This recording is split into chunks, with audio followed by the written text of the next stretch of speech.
Let me ask this question. What keeps us from showing compassion? What keeps us from showing compassion? Okay, shouldn't be anything, but often things do get in the way. Selfishness. Okay. Very good. Selfishness gets in the way of showing compassion. What else? Doubt. All right, that's a good one. Doubt. I doubt their feelings, their thoughts, their position. Doubt. What else? What gets in the way of us showing compassion?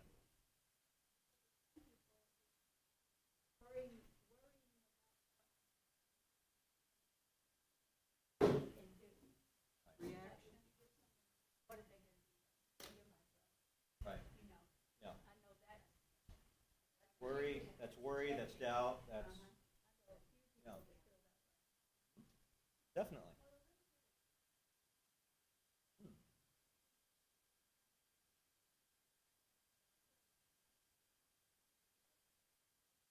Somebody was Yeah. that was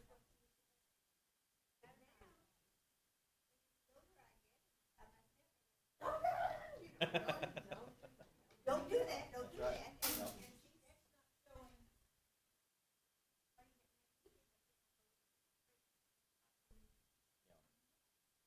The good thing is that culture of hitchhiking, I think, has also diminished along with it. Oh, yeah. Right.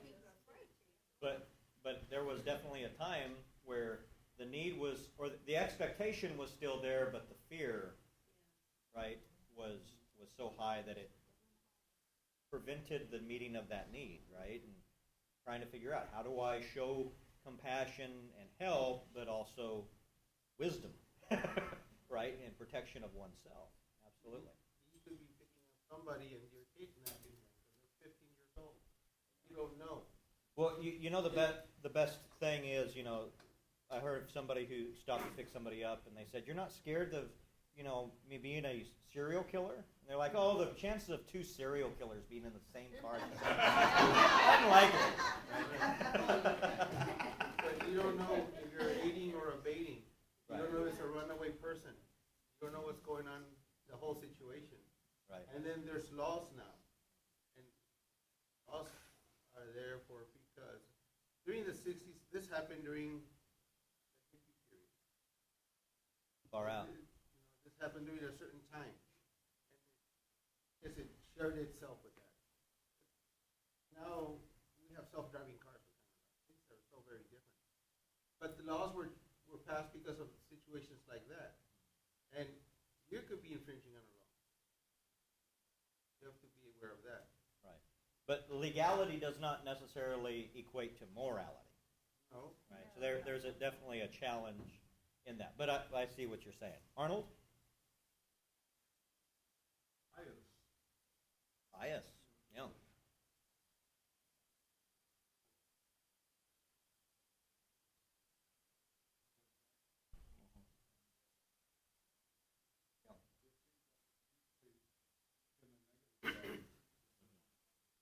Right.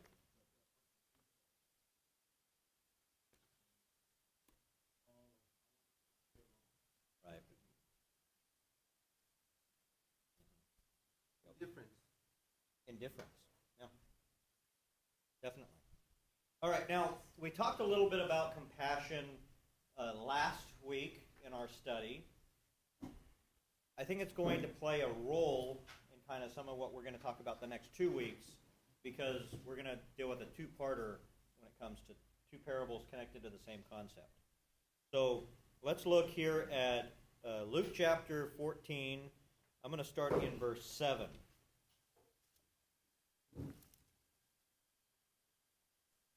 When he noticed the guests picking the place of honor at the table, he told them this parable. When someone invites you to a wedding feast, do not take the place of honor, for a person more distinguished than yourself may have been invited. If so, the host, who invited both of you, will come to you and say, "Give this man your seat." And then, humiliated, you will have to take the least important place. But when you are invited, take the lowest place, so that when the host comes and say to you, friend, move up to a better place, then you will be honored in the presence of all your fellow guests. For everyone who exalts himself will be humbled, and whoever humbles himself will be exalted. All right, so what is Jesus trying to teach people here? Okay, be humble. Humility. You're not all that in a bag of chips. You're all that, but not in a bag of chips. You're not. You're not that all. Yeah. See, because this person thinks he is all that, and you're not. That's why you're usurping a place that doesn't belong to you because you believe to be a 10 when you're really a 2. That's right. Right. And assigning numeric value to it. That's excellent. So excellent. if you want to be treated as a 10, act as a 2, and they'll bring you up. That's right. But if you start acting like a 10, and they'll put you in your place where you belong. Right. Yeah. Where? Beware. When I was a Catholic in Raymondville, we would always go late because my dad would always look for a service that's early because that way he said you have time to cut the grass and all his drinking and everything. So start early. So we would always sit in the back, and this little old man and his wife, they said, "You all are very rich, right?" That only the rich people sit in the back. And then from that time, we would try to find a chair. I don't care. We were separated. My dad said, "We're not rich." The most important people in church sit on the very front row. So if you guys want the important seat, make sure you're moving up to the front row. Because everybody in church sits in the back. Don't move it to the back. Just come third from the front. That's Catherine's row. I've had to chase y'all to the back on Sunday mornings. I think you need to do a lesson on the side. Oh, Right? Third Opinions is one of my favorite books. It is one of my favorite books. We will have to study that. Why is Jesus telling this parable? Why is Jesus telling this parable? We need to be humble in the way that we act, in the way that we serve. Be humble. Accept the lowliest task, accept the higher task, whatever God gives. Humble and be grateful. Being able to serve and also accept Christ as your Savior. We're all twos. That's right. That's right. That's right. Except for my wife. She's a 3. She's a solid 2. Now I'm in trouble. Safety and solitude. All right. If we want the answer as to why, I'm in trouble now. We have to go to the, first. We got to, verse 1, right? Yes, verse 1. Verse 1 is the start of the context, and it's going to remain the start of the context through next week's lesson. So I'm giving you next week's answer to the question I will be asking next week, which is, why is he telling this parable? Verse 1! All right, 14 and verse 1. On a Sabbath, when Jesus went to eat in the house of one of the prominent Pharisees, he was being carefully watched, and there was in front of him a man suffering from dropsy. Jesus asked the Pharisees and experts in the law, "Is it lawful to heal upon the Sabbath or not?" But they remained silent. So he took hold of the man, and he healed him and sent him away. And then he asked them, "If one of you has a son or an ox who falls into a well upon the Sabbath day, will you not immediately go out to him and work?" And they said nothing to him. And then he noticed how they picked the place of honor at the tables, and he told them this parable. So that's the setting for why he's telling this parable. So he finds himself at this prominent Pharisee's house. He's the Pharisee that sits at the back of the Catholic Church because he's rich, right? Because he's prominent. He has position. He has authority, right? So he invites Jesus to this feast. And there's this man. What's happening with this man? What is dropsy? Look it up. Mindset.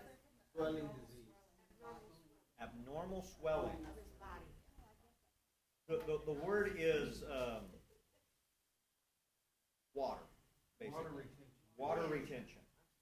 Right? So it's not a condition, it's a symptom. Caused by kidney failure. Could be caused by kidney failure, Yes. could be caused by heart failure, liver disease, cirrhosis. Water pills. Well, I'm sure the local pharmacy had those in quick supply. Right. First century. So what day of the week is it on? Are we on? We're on the Sabbath. The day of rest. What are you allowed to do on the Sabbath day? Not much. Not much of anything, right? You're allowed to come to church, right? You're allowed to sit down. You're allowed to sing and pray. You're allowed to go home and turn on the TV, right? And even then, there's a distance you can't cross either. Yes. You can't go past a mile. Right. That's it. If you're gonna walk, it can only be so long. Which is why I have my visitor house 3/4 of a mile down the road, and that's where I stay, so I can get a little bit further. All right, so yeah, there's certain distances that somebody can go. I mean, 'cause they had laid all this out, right? You could not do labor, you could not do work. You could walk places, you could, reflect and think about God and hang out with your family. There were certain things you could do, but you could not work, right? That would be breaking the Sabbath. And that was a huge thing, especially for the Pharisees, the Sadducees, and the teachers of the law, right? So Jesus is at this gathering. He's at this meal. So apparently we know that it's either not work to entertain guests or the rules just don't apply to the wives. And there... Huh? Right. But he's not. Because usually, if the servants are non-Jewish, they don't have to follow the Torah. So for non-Jewish servants, they could work them all day. I'd have to look into that a little bit. That's possible, but I haven't heard that one. But by the law standards, those living in your town are supposed to abide by the same standards. So it would be very hypocritical for there's definitely some working around the law, right? So Jesus sees this man. He's suffering from dropsy. We're not told exactly what's going on, but he's retaining fluids for some reason, right? It's a sign of discomfort. It's a sign of medical distress, right? So what does Jesus ask those who are present?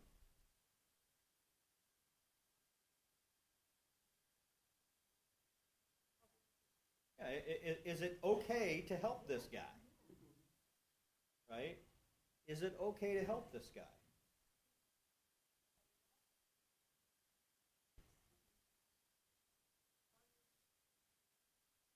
So the lawyers are those who are scribes, who are teachers of the law.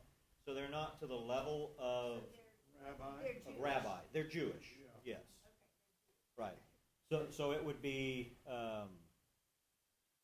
the lawyers probably belong to the sect of the Pharisees, but they are giving their full time to the service of God in the writing and the talking about Scripture.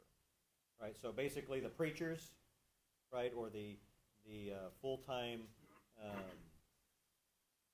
educators of the law.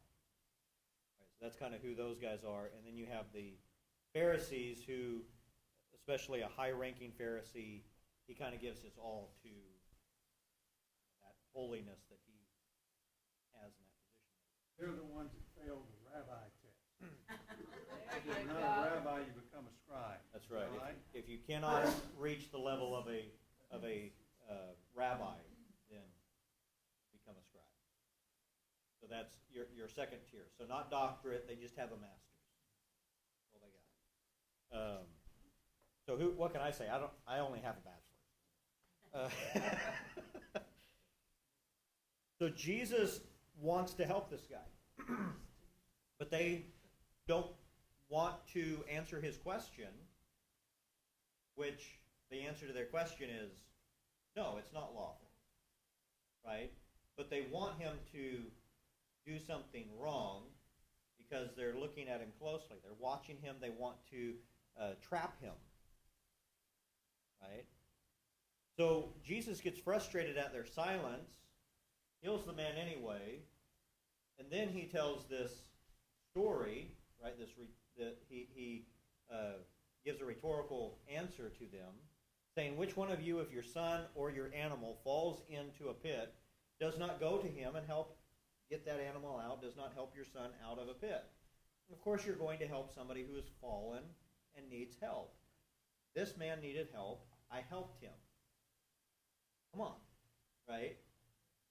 Apparently they all remain silent, but the tones seem to be judgmental, right? Because Jesus continues to observe, and then he observes this action of them taking the high position seats, right? Trying to position themselves well. They're more spiritually moral than anybody else. Yeah. So we have that problem even today. I remember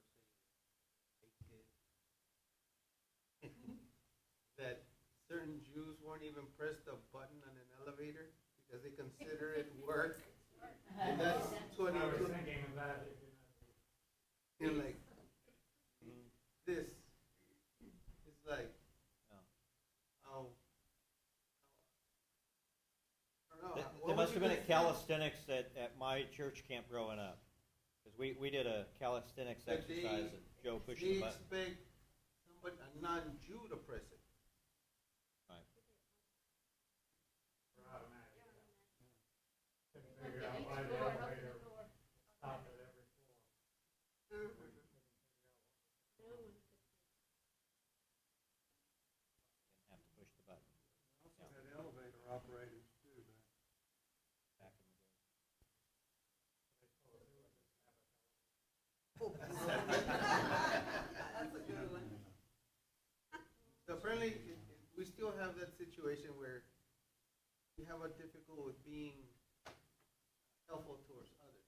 Yeah. Yeah, we find reasons sometimes why we can't do things. Right? Now, I think Jesus, when he looks at this, he looks at their heart and their actions towards this man who's suffering. He looks at their actions in this meal that they're about to partake in. And maybe even some of the fact that, they are partaking of a meal. There is work going on to prepare and to host this meal on the Sabbath. So that is having to be done. They were probably at or will be at the temple where sacrifices are taking place, and the Levites are having to work, right, in their task towards the Lord on the Sabbath, and they're not considered breaking the law, right? So there's a number of tasks going on, and I think Jesus hones in on the issue at play in all of these. Why would someone want to sit in the place of honor? Why would someone want to take that position? Arrogance? I want to feel important.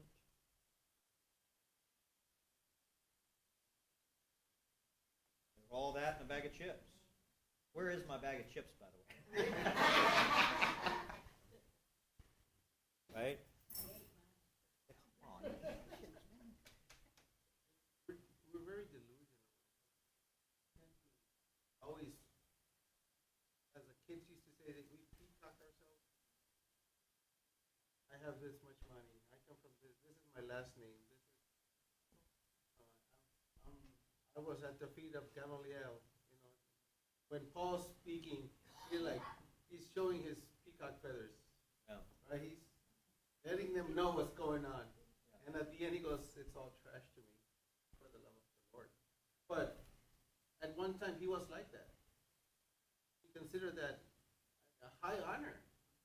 I'm a tribe of Benjamin. I'm not just some guy. My tribe meant something. My lineage goes all the way to Aaron.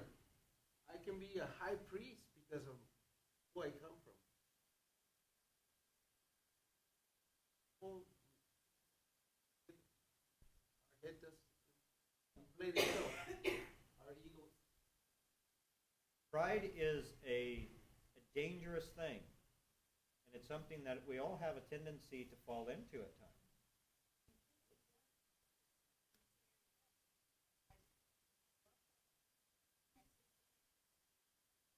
Get around the right person, or you get around the right group, or you get around the right topic, right? And something wells up in you, and it's like, I know something about this. I can take a position of authority in this situation, right? And that pride can well itself up and can inflate one's ego. I dared to compare myself to Christ.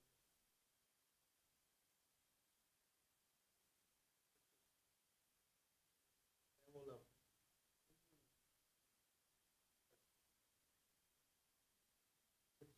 This pride that you don't know. Just say these words. Well, if he can hang around with drunks, so can I. Like, wait a minute. If Jesus can hang around with prostitutes, why can't I? I'm comparing myself to the Lord. Who do I think I am? And it's so easy to say stuff like that. Well, it was easy for me to say it. But as you go through life and no, it's ignorance and arrogance and stupidity on my part. Was there and say, if he could do this, so can I. Like what? And now, as you grow older, and as I grow older, and I go back and I see these things, it's like, how foolish of me. How can I say these words? It was my pride. Thinking that I was smart, thinking that I was saying the right words. No. How dare I compare myself? Yes, he walked among them. Yes, he hung around people who were drunk and women of reputations. But that doesn't mean that I can do the same. Compare myself to him. But I boasted in my ignorance. Yeah, it's always haunted me. So, if we think about pride, right? Pride is a inflated view of oneself. It's an improper view of oneself. What would be the opposite of pride? Humility. Humility. How should we define humility? What would be a good definition of humility?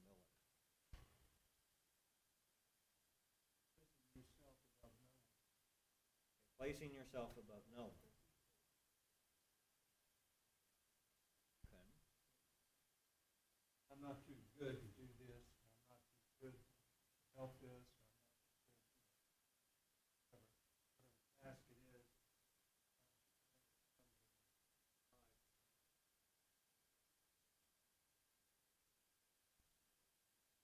What else? What might be a good definition of humility?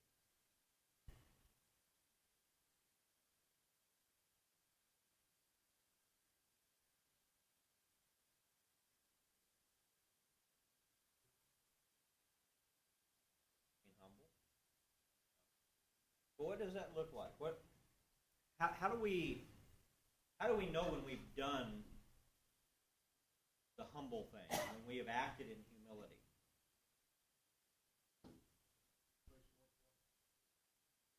Okay. Placing more importance on the other person. Outward focus.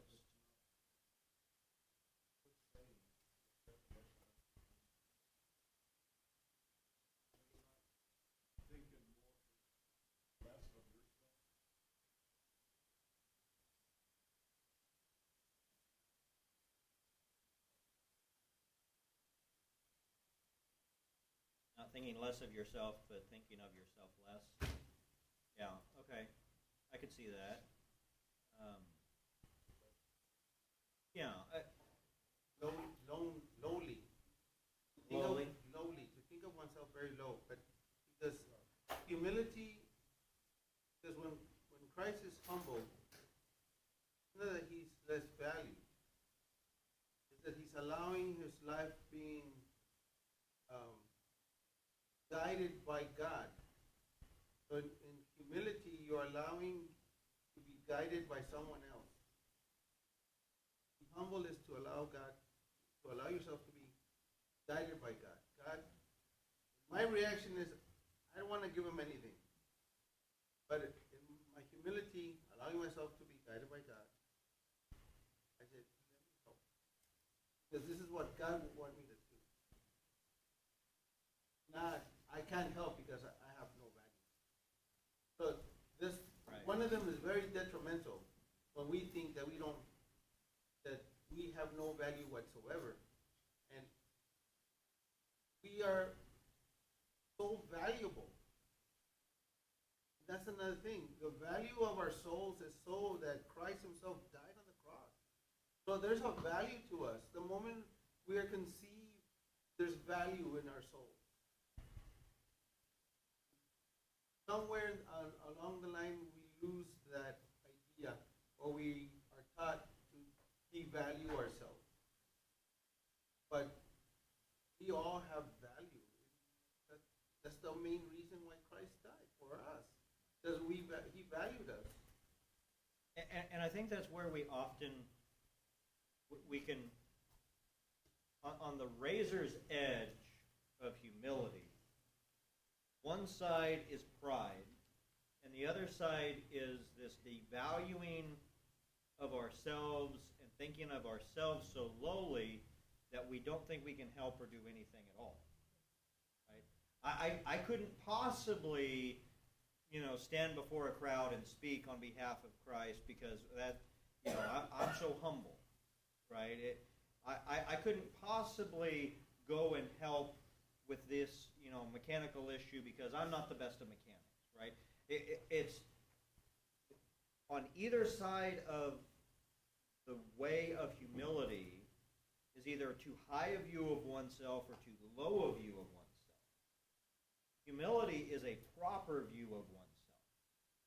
But I think that Arnold and you hit on the aspect of humility is not just how one views oneself, but where one's focus is.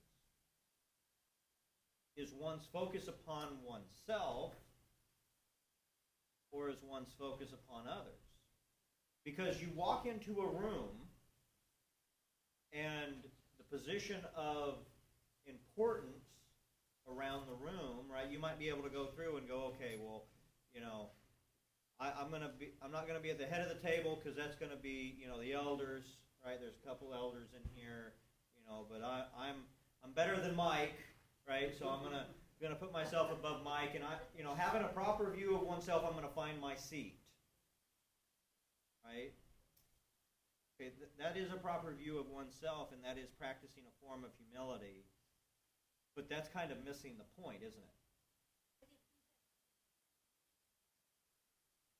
You have to think that you're humble. You can't think about it. I mean, you either are or you are. I mean, it's not, I don't say, ooh, today I'm going to be humble.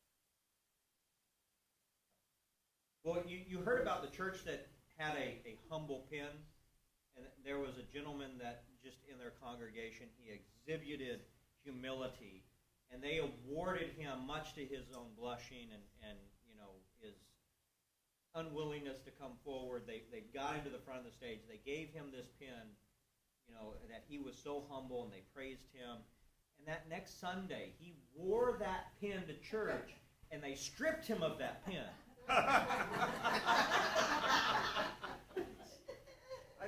I got all sorts of preachers and stories and jokes today.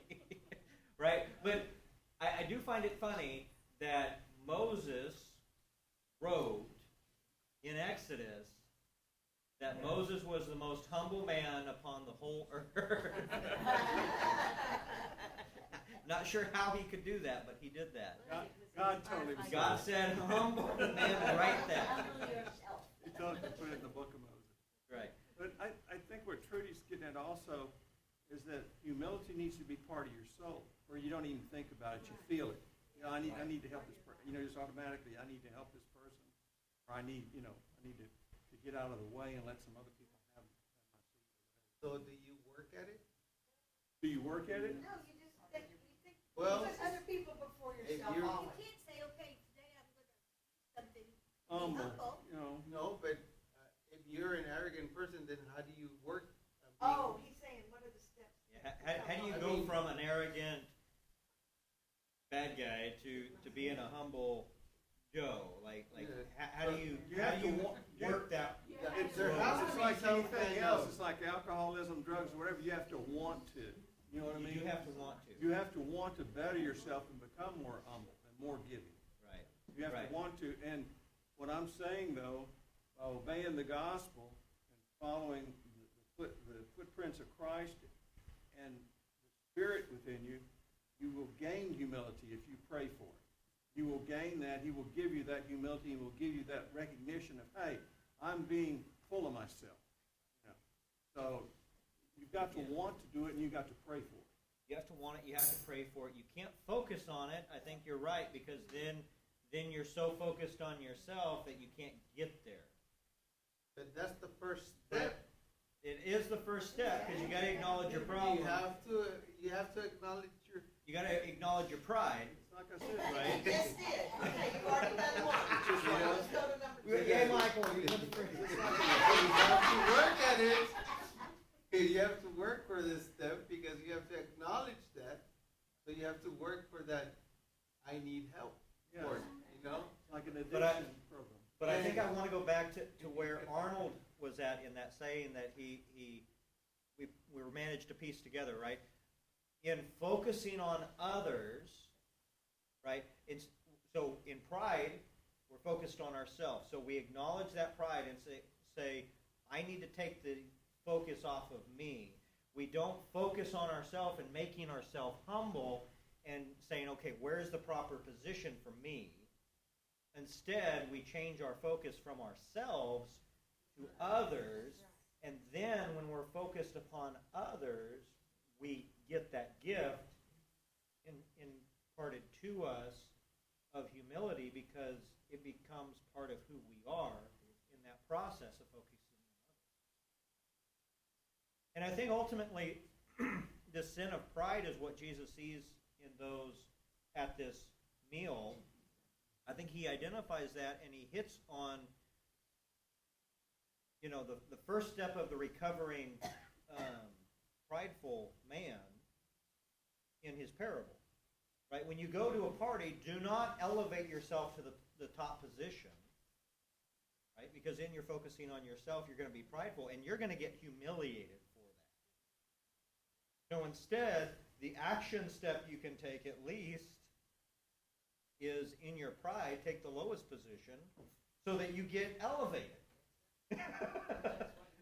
Right? I mean, he's almost appealing to their vanity in the parable. He's saying, go take the lowest position so that the host will elevate you, and then you'll be honored by all. Right? But the root of the problem is they're focused upon themselves and not upon others. Arnold?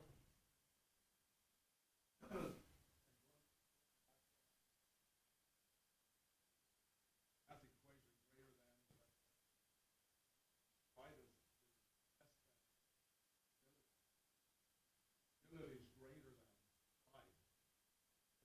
The upside down, Yes. the upside down, pride, upside down is they do it the other way. Yeah, we have a tendency to follow and a tendency to believe the guy that's puffing smoke. Right? Whoever's inflating themselves and claiming that they're all that in a bag of chips and, the extra side, that seems to be the guy we believe for some reason, and saying, instead of going, no, like, what are you talking about? Thing You're is, not all that. when you get right down to it, especially in this example, what does it matter if you sit at the head of the table or in a lower position? You were invited to the party. You know what I mean? You're there. So what does Absolutely. it matter? You know, so take a lower position and, you know, and then not be worried about being embarrassed or being asked to move or whatever. And you take that idea, and you put it in a jar, and you keep it shut till next week, and you will open it up, and it'll go, ding, because that's where Jesus goes next. Okay, all right. That's exactly what Jesus will do next. You're just He's gonna- fortunate to be there. That's what I'm saying. You need to give thanks for being to the banquet. No, absolutely. And that's where we will be, just be there. Just be there. I don't care if I'm on the first or the last bus. I just want to As be long there. as I've been there. Yeah, no, absolutely. I just want to get there. And the sorrowful thing is, Jesus is going to point out that the prideful, right, that we've been talking about today, those prideful are going to reject the invitation to the party, Right. right? Right. Not only are they not grateful to be the head of the party, they're not even grateful enough to come to the party, Party. right? And you know, this issue of pride really messes with things. It really makes a mess of things. You know, and when you're not willing to swallow your pride and put others first, you know, and can't get past things. You can't make repairs. You can't move past mistakes. I mean, it causes all sorts of problems. I mean, I think you could almost trace pride back to the start of World War I. You know? A bunch of family, or one family that had kings all over Europe, made each other mad because and war. But pride is not a negative thing either. See, we're seeing it all through one lens. But there should be some pride when you finish college.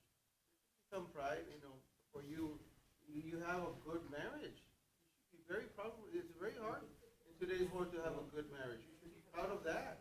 It's more of self-esteem than it is though But actual that's, pride. no, self-esteem doesn't, I don't believe self-esteem exists. Oh, wow. No. You mean it's either Because- pride or nothing, huh? Because, no, well, pride is just a word that describes this emotion. But this emotion, this emotion is like, you should be, the pride that you should have in certain things, you should have them. Right. You know, you should be proudful that you finish college. Many people start college and they never finish it. You should be proudful when you graduate from college. There should be some kind of pride for that.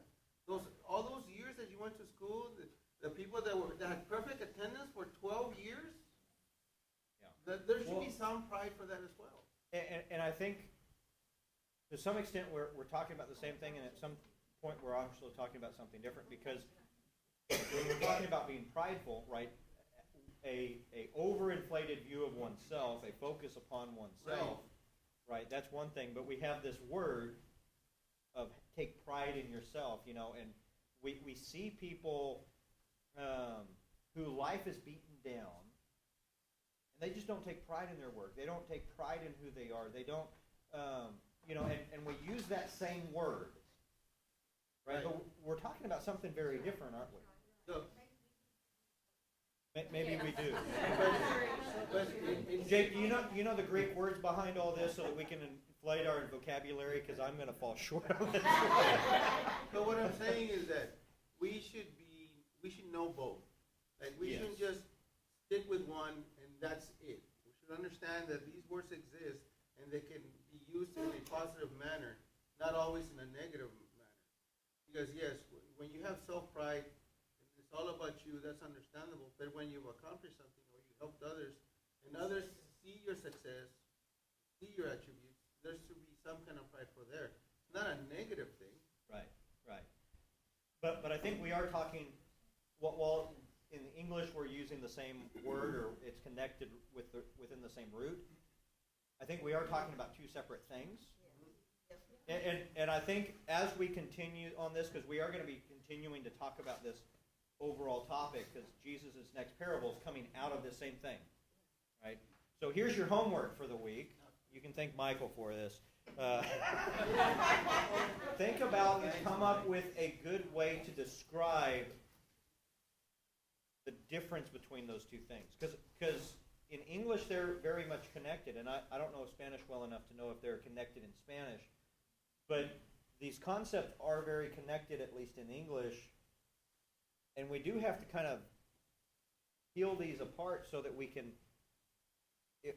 take pride in what we do, right, in that seeking to have excellence, right, and to do things well and to do things for the glory of God, but at the same time have a focus that is upon others and not upon ourselves. Boasting Right. and egotism. What was Paul's pride? Christ. Right? Right. If I am to pride, that's what he used that word. If I am So we got some places to go to maybe find the Greek language that we can maybe help to describe this. Final thought, that's the homework. I think we kind of understand this. Maybe to wrap up this concept, this idea of pride, the Amish have a saying about their woodworking or their craftsmanship. Make it well enough that if Christ doesn't come back for 1,000 years, it lasts. But if Christ comes back tomorrow, make it quick enough and don't overthink it so much that you haven't wasted time on it and get it done because he's coming back tomorrow. Right? And I think that kind of sums up some of that, right? Take pride in how you take care of your house and how you hold your stuff, crease those corners, bounce that penny off that mattress. But don't spend so much time bouncing that penny that you overlook the guy with dropsy in need of help. Right? Like I think that's kind of that line we're seeking to walk. So figure out how we, in English, describe the difference between pride and pride. And I want to challenge you to go and be caring for others. Be focused upon those out there in need. Right? I don't mean to be problematic, but that's the whole thing of the class. Mhm. Because when we encounter somebody out there in the world, they may have that in their minds. And if we have been faced in this situation, maybe we can, using two different kinds of pride. Yeah. We No, cannot absolutely. using the same kind of pride. Because Absolutely. these things happen. Yeah. And it happens all the time with the word love.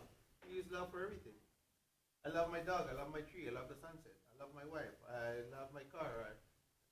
One word describes everything, but they're all different emotions.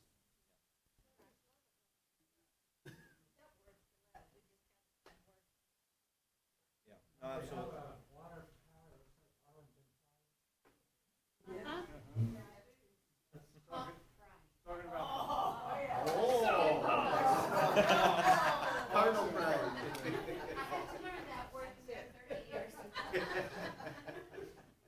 All right, let's pray, and then we will have time to continue to chat. Father, I come before you today. I thank you so much for all that you do. We're thankful for your word, for the chance that we have to wrestle with the text, to think about these concepts, to have each other challenge us, and to have that iron sharpening iron.